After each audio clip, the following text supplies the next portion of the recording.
Hello, hello, hello! Welcome to Open Source episode 10. Yes, we've made it this far, and I'm absolutely delighted to have a brand new guest to our show, Mugdha Relan, straight from India. Say hi, Mugdha. Hello. Hello. And of course, returning, we have Mark and Rory. Say hi, gentlemen. Hi, everybody. Brilliant. So, Mugdha, could you tell us a little bit about yourself and also why did you join our community? Thank you so much, Walid. I am Mugdha Relan from India. I work with life insurance industry for almost now 12 to 13 years. I work with Tata Group, which is one of the biggest conglomerates in India. And I work for their insurance business. And I take care of Citibank, which is an MNC bank, which has a huge legacy of more than 100 years. And Tata also has a legacy of 150 years. So, and I work with Tata as a bank assurance partner, and I deal into life insurance products. And regarding your community, thank you so much for the warm welcome. So basically, I'm also doing my research in the same subject, technology, bank assurance, how they can react, both the entities, how can they react if it in case given on a same platform. So we were hearing a lot of terms like fintech, insurtech. So these were some technology driven areas which were like very attracted for Indian economy. So we also heard blockchain technology in different sectors, like in retail, in pharma. But suddenly I came to know that life insurance industry also can work through blockchain technology. That was really surprise for me. That was a news for me. So I came across your profile, your community. So it was a learning experience. So I joined your community for a learning experience and plus to interact with you intellectuals, because obviously this is a sharing economy. It's a global economy. So definitely I can work with you all, and I can learn so many things from different parts of the world. So definitely it will be a learning experience for me. Brilliant, brilliant. Thank you so much for those very, very kind words. I mean, for us and Mark and Roy, if you feel to jump in, as you say, the key here is community. It's a two-way street in the education. We learn from you guys, I would say, even more than whatever we can share in terms of experience. And of course, the whole idea is as a community is that you all learn between each other. We're not here to be in the middleman. We are all distributed and decentralized. So thank you very much, for being part of our. Welcome so much. Talking about the news, Rory, what is it that you found in the news that you thought was interesting? Well, I've got a theme this week, and it's around seminars and conferences in our post-COVID higher tech age. And my like this week is a checklist for Zoom virtual meetings when Zoom is used as a platform for meetings of multiple people, so dozens and dozens, right? So more seminars. I guess that's going to happen to us all. And obviously, if we're in our community supposed to be digital evangelists, we can't be doing a really bad Zoom that would prove our ignorance of the technology. That would be right. We have to show the way. So the checklist is by Quentin Stafford Fraser, and it's on statusquo.org. I'll put a link to it. But he talks about the settings you can apply on Zoom to make your event a success. And for me, Zoom is a bit like LinkedIn. Everybody can use it. It's basic functionality. But when you look into it and try to use it a bit more ambitiously, there's a lot more useful options, and you can do a lot of very cool things. So, of course, it's not the only virtual conferencing system. We found that StreamYard by LinkedIn even has advantages for virtual seminars, but for seminars. But assuming Zoom is for you, I found the list a really good one, and I'll put a link. And considering that checklist, how are we doing in terms of our open source webinars? Well, we are doing well because we have a small cohort each time, so you don't have to maximize on functionality. It's really, don't look for a problem to solve. When you find a problem, you can use Zoom quite neatly to resolve this notion of multi-party participants. And I'll talk a little bit also in my wonder about how leaders from the industry are using it in practice. Brilliant, brilliant. So we'll come back to you later on that. Mark, tell me, what is it in the news that you found interesting? So I go outside the industry as well. So I like, Mugdha, that when you were first looking at blockchain, you saw lots of examples outside the industry, and then the surprise of, well, this could be really great for insurance and for life and health insurance as well. So mine's around telecoms. companies. So I always find it interesting when telecom companies are using technology, we can start to think how we could piggyback on that. So I've got a couple of examples. So this week we had Deutsche Telekom, Telefonica and Vodafone. They finalised a trial for automated settlement of the roaming discount. So within Europe, when you travel between countries, there's a discount so that you don't pay. We'll see what happens in the UK for that post-Brexit. Another topic. But they use a solution that's based upon blockchain. So there's a settlement company called Clear. It's an Israeli-based company. They raised $13 million on Series A funding from Telefonica and Deutsche earlier this year. So that's one example. And then the second one is around a blockchain-based mobile phone insurance claim service. So again, last week, SK Telecom and LGU Plus, bit of a mouthful, two organisations, they launched blockchain-based mobile phone insurance claims. So a process that pays out without submitting paper documents. It's called Initial Mobile Phone Insurance Compensation Service, IMPICS. I think they need to work on the logo, but it basically processes claims by getting the documents directly from a processing centre.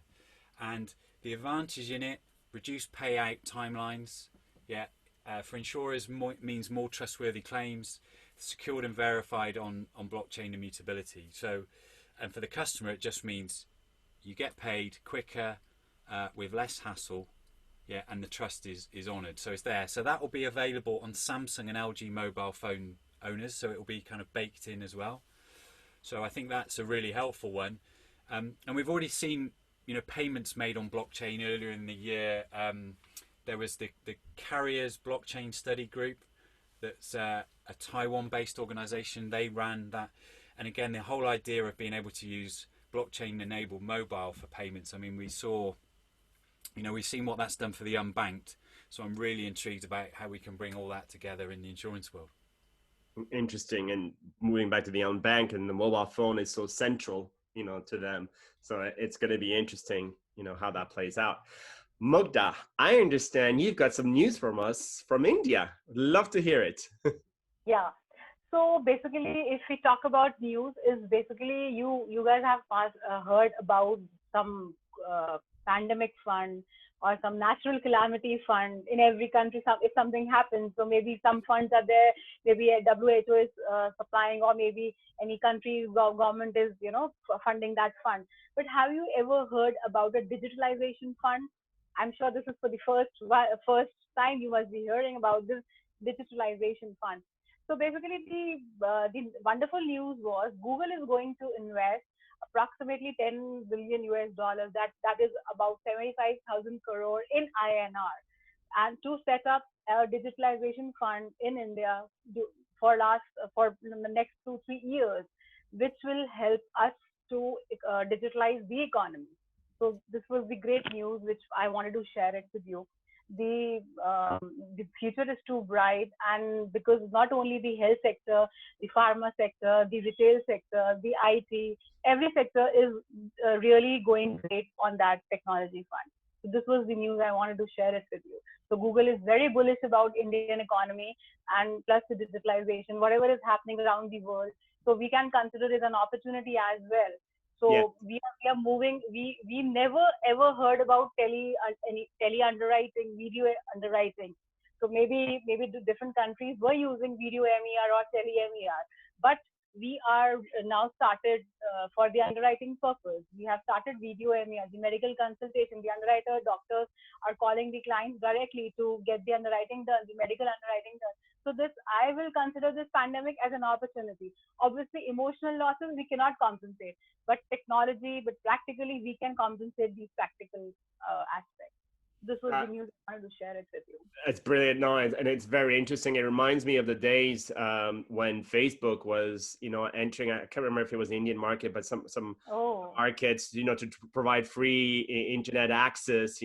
They have Google, Facebook, and possibly others have stepped in to provide that infrastructure, to help, a very large consumer market to access their services. So no, it's great to see Google doing those steps. Rory, do you want to tell us building on the Zoom services, what is it in the news that you found interesting? Yeah, so definitely building on that. I'm wondering about the rise of virtual conferences and whether actually Las Vegas or Monte Carlo or wherever have had their day as physical venues. I spoke, and I'm sure that you guys have probably too recently spoken at virtual conferences. Mine was called REMEP. It's a conference organized by the University of Vienna where academia meets business in respect of legal informatics. REMEP stands, by the way, for where research meets practice. And that was a cool event. The presentations and all the recordings and stuff took place on a video conferencing platform. They were then published with materials. And on one of the evenings, there was a band playing.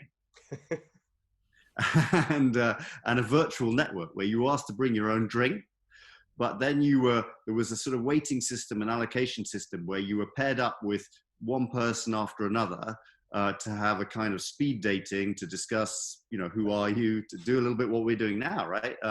Could you swipe left or swipe right? There was no swiping. I think that will come, no doubt. We're all comfortable with this way of being. But anyway, these are the kind of ways of jazzing up events and making them memorable. And I think it's really cool. So now, of course, the autumn conferences are in planning. So I think it's going to happen again and again. First, we had the International Association of Contract and Commercial Management. They decided, well, what they normally do is they have a European conference, an Americas conference, and an Australasian conference at different times of the year. They decided to put it all together and create a conference called Vibe, which this year is focusing on optimism with an incredible agenda, and I'm definitely going to attend that.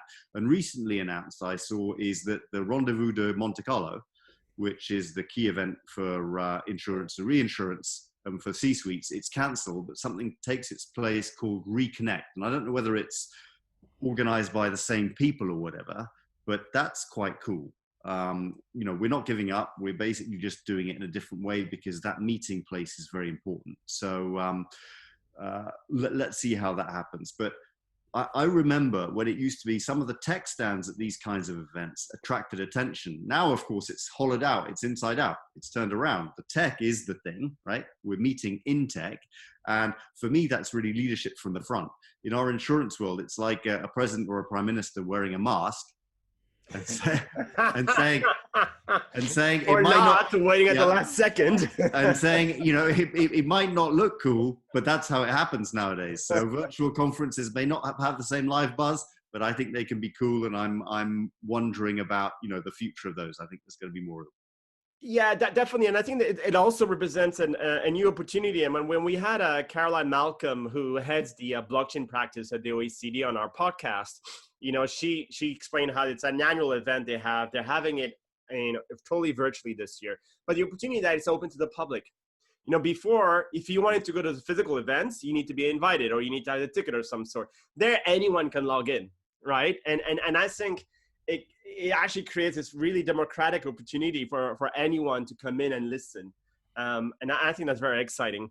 It's great. Wally, one point, I think the business model of some of the events will have to change. If you've got commercial conferences for associations which have low incomes and which kind of rely on those memberships.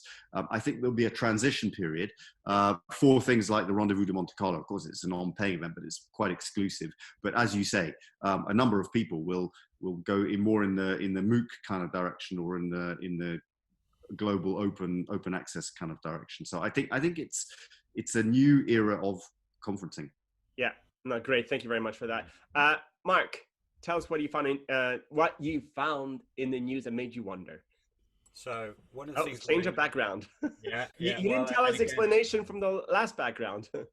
So we've gone from the Telcon background. So this is about trust, and this was a Banksy that appeared very close to where I live. So in Cheltenham, with a nod to GCHQR Central Security. But this was a piece from a guy called Lee Rain from the Pew Research Centre. They're an organisation. Again, we'll put the report in the link. They study public attitudes to lots of things, and in particular to technology.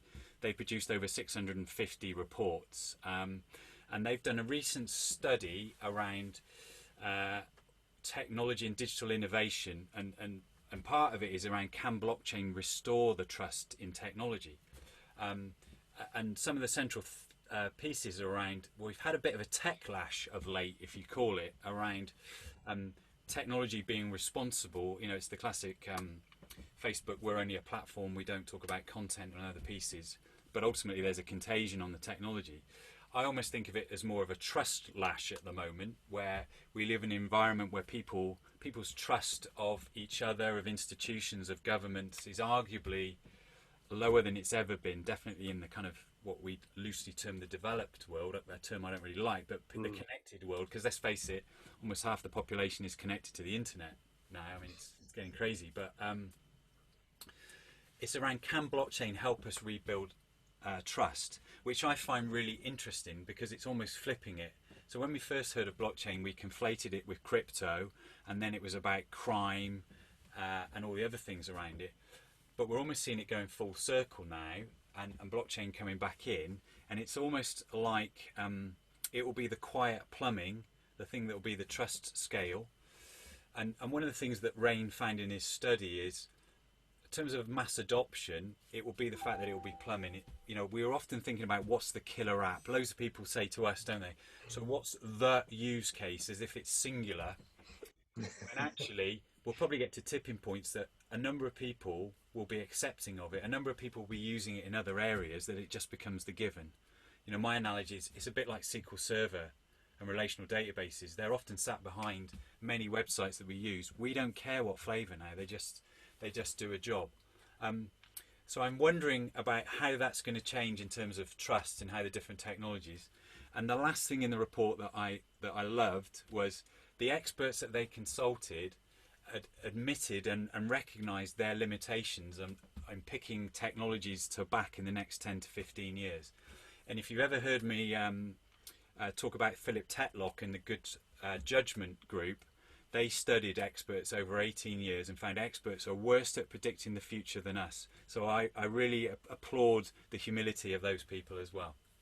Brilliant, brilliant. And just to touch on some of the points you just made, there's of course the political battle that's going around technology at the moment, where there is between China and the UK with Huawei and the mobile 5G components related to that. But of course, recently was the US, going after TikTok because of the latest attempt, at a conference by President Trump and the use using TikTok as a platform. Now they're going after it because it's China, just stealing all the data. And within the blockchain space, it's not something which is, where avoided the problem also. I mean, we had Peter Zelgalvis from the European Commission talking about the three types of blockchain that we're seeing. You're having the centralized approach by the Chinese, you have the platform approach by the US, and you have the decentralized approach of the EU. So yeah, it's an interesting space and one to definitely keep an eye on and see how it evolves. But back to you, Mugdha. Tell us what it is that you found in the news that made you wonder. Okay, so if it in case I tell you about the Indian life insurance industry, if it in case we talk about the insurance penetration, it's close to around 4%, not exactly 4, it's 3.69%, against the global penetration of around 6.30%, as per Swiss report 2018. So basically, what happened these days, due to this pandemic, people got aware, right, of making their insurances right, about health insurance, about life insurance. So suddenly there's a surge of panic buying during these 3-4 months after March. So Indian insurance industry reported a growth of around 16% in the lockdown itself. And barring some of the companies, most of the bigger companies actually reported growth in these terms. So it depicts, it shows that people are really coming out and asking for insurance these days. And the surprise part is they are calling up us, and if it in case they have taken insurance maybe down the line before 3 years, 4 years, they were not very serious about paying their premiums. Mm-hmm. They are saying that we want to renew the policy, we want to reinstate them. So the persistency ratio, which was around 60-65%, where the insurance companies struggle basically after 3-4 years. People are coming to us and saying, let's revive the policy, let's reinstate. So this is a wonderful news across the insurance industry. Like, it is an automatic awareness session happened because of this COVID. So again, I said that it is an opportunity for us, at least it is not about the numbers, it is about the automatic awareness machinery which has, been created around us about the health insurance and the life insurance both. Brilliant. Oh, thank you so much for that. Well, I'm afraid the show has come to an end. I'm going to send you again. Thank you so much, Mugdha, for joining us in the show. It's been a privilege and honor to have you with us.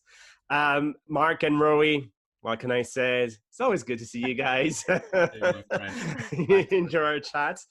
And you, our dear viewers, thank you, for sticking with us, for commenting on this show. And if you want to be part of it, we would love to have you, as a guest on our show. We promise we don't bite. So feel free to put a comment below or send us a message. We'd love to have you join us.